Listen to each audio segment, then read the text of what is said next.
Martineau. Cube Radio. Cube Radio. Cube Radio. En direct à LCN. Salut Jean-François. Alors écoute, je veux te parler de mon coquelicot que je suis allé acheter ici à la place Dupuis.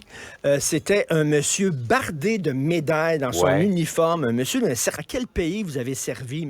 Il m'a nommé un paquet de pays, dont l'Afghanistan et la Bosnie. Et je lui ai dit, la Bosnie, c'était comment, monsieur? Il me dit, c'était épouvantable. C'était terrible, ce que j'ai vu là. Et Jean-François, je veux t'en parler. J'avais fait un reportage sur des militaires canadiens et québécois qui étaient allés en Bosnie. Il y a un jeune militaire qui est entré dans une maison. Tous les résidents avaient été abattus et leur corps avait été cloué sur les murs comme crucifiés, OK? Lui, il a vu ça. Ça l'a totalement détruit. J'avais fait un reportage sur des gens qui sont revenus, des militaires, qui ont vu, Jean-François, des choses qu'aucun être humain ne devrait voir. J'ai fait une entrevue avec le général Roméo Dallaire. On le sait, il est revenu du Rwanda, il a fait une grave dépression nerveuse. Et je lui avais demandé, une question un petit peu niaiseuse, j'avais demandé, Monsieur Dallaire, est-ce que ça se peut que vous étiez peut-être trop sensible pour être militaire. Vous étiez peut-être pas fait pour ce job-là. Il me regardait, il n'a pas parlé pendant quelques secondes, il est parti à rire et il a dit, Monsieur Martineau, si vous saviez ce que j'ai vu, des montagnes de cadavres d'enfants. Puis je me souviens, là, le bruit des corps qui glissaient les uns sur les autres, c'était comme des poissons dans un étal, dans une épicerie. J'ai encore le bruit dans mes oreilles de ça. Ces gens-là reviennent. Moi, il y a un militaire que je suis allé voir qui vivait dans la rue. Il est revenu. Bien sûr, le gars était violent et tout ça. Perdu sa famille, perdu son emploi, problème psychologique. S'est retrouvé dans la rue. Il y en a qui sont toxicomanes et tout ça. Ces gens-là s'enrôlent pas pour faire les Rambo, puis tirer dans le tas, puis avoir du fun. Ils s'enrôlent pour protéger des populations vulnérables. Ils sont allés en Afghanistan, par exemple, s'assurer que des jeunes filles puissent aller à l'école sans se faire tirer dessus. Ils sont allés en Bosnie s'assurer que les voisins qui, pendant des années, ont vécu en bon voisinage, ne se tirent pas dessus à coups de mitraillette. C'est des gens extraordinaires. Il faut penser à ces gens-là aujourd'hui. Il faut avoir une pensée pour ces gens-là qui ont vu des choses épouvantables, qui reviennent en 1000 morceaux.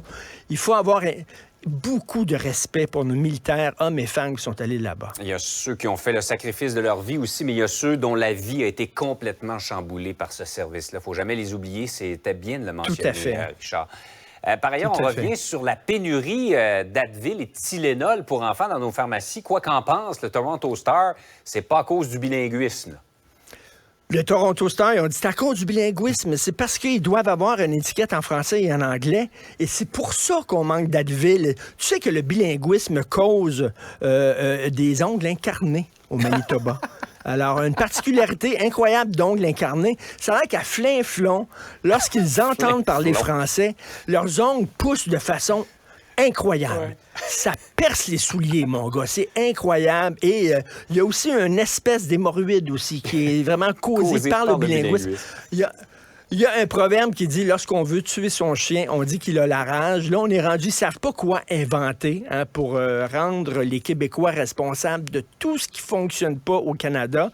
Là, c'est à cause de la langue française si on n'a pas de médicaments. C'est drôle parce que je parlais à Jean-François Lisée, puis il me disait, au Mexique, ils n'ont pas de problème, eux autres, c'est en Mexique, c'est en espagnol, là, les étiquettes, puis il n'y a pas de problème. Puis au Japon, ben c'est en japonais, les étiquettes, puis tu sais... D'ailleurs, Howard New, hier, a démoli ça, a dit que c'était absolument pas fondé.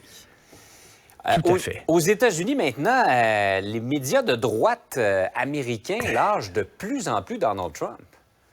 Et qui sont courageux, incroyables. Là, maintenant, dans le Wall Street Journal, même Fox News, là, le New York Post aussi, les gens qui appuyaient Donald Trump, ils disent « Il est plus bon maintenant, on ne veut plus rien savoir de lui. » Si Donald Trump avait bien performé, ces gens-là, qu'est-ce qu'ils feraient aujourd'hui, tu penses? Ils danseraient la Macarena.